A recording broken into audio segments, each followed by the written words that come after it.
కర్మ ఏమిటంటే ఈ మనిషికి దేవుడు అంటే భయము లేదు, భక్తి లేదు. దేవుణ్ణి సైతం రాజకీయాలలో వాడుకునే అన్యాయమైన బుద్ధి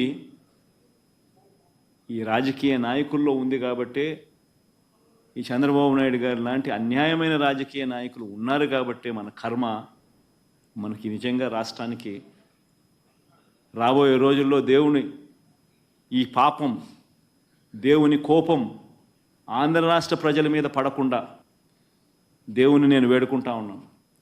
ఆ పాపం అనేది చంద్రబాబు నాయుడికే పరిమితం కావాలి.